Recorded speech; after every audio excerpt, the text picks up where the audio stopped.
8:42. The Radio Wammo Breakfast. Kiwi. The indie documentary series is continuing on the documentary channel Sky TV. It's going through to July as well, every Saturday night at 9:30pm. A fresh indie doc presented by Mr. Jonathan Marshall. Richard Driver is the head honcho at the documentary channel, and he's with us this morning. Good morning to you, Richard. Good morning, sir. And we're looking at the Saturday's one called Inside Outside. Yeah, it's an interesting kind of delve, if you like, into the relatively secretive world of street art. There's quite a buzz about a film just now called Exit Through the Gift Shop, which is about... I went and saw it the other night. What did you think? Oh, fantastic. Yeah. Oh, man. Such a funny and it's kind of also unsettling as well, a little bit. I found it unsettling, the whole look at the commercialisation of street art and... fascinating. Well, Inside Out is pretty much a forerunner. It may even be the model that Banksy took as a kind of inspiration to do this film. I'm not sure if his film is a documentary or what, because it's a highly stylized piece of work. But Inside Out similarly, draws on a great music soundtrack and a collection of artists who have a similar kind of style to Banksy, which is very media savvy, highly stylized, but they choose to do things illegally, in public places, which some people really dig and admire, and of course city fathers they just call it vandalism. Yeah. We've certainly had that battle around New Zealand as well, in Auckland City. I think even recently, wasn't there a chap who went through the court system? He was doing some kind of street art, that seemed reasonably intelligent, but the court didn't look favourably on it. Yeah, people seem to get really upset by having their property tagged. I mean, I was producing a youth magazine show back in the 1990s, and like every week there'd be a story on tagging, and it was basically confrontation.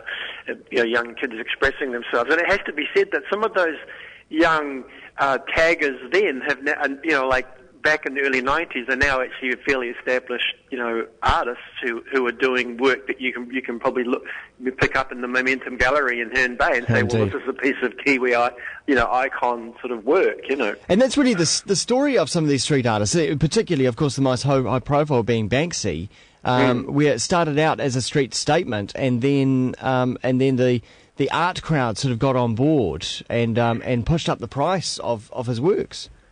Yeah, well, that's a broader polemic. We've got another great doco coming up called The Mona Lisa Curse, and it's a similar thing where,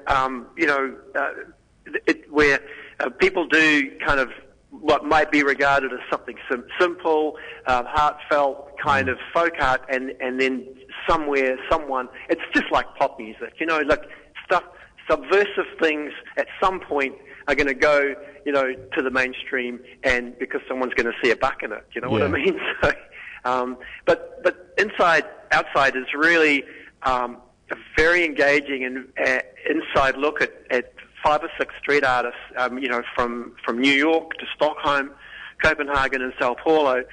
And you see them doing their work, and they're defacing advertising billboards in a very subtle way that just kind of cancels out the whole campaign, by simply putting a little red dot, in the forehead of a model modeling, a lingerie ad, and it just, the whole billboard is rendered, cancelled. And it's just that kind of subtle, subversive kind of work. And there's other guys who go to further extremes and tipping entire pots of paint over lampposts and things. They call that culture jamming, don't they? There's that term, culture jamming.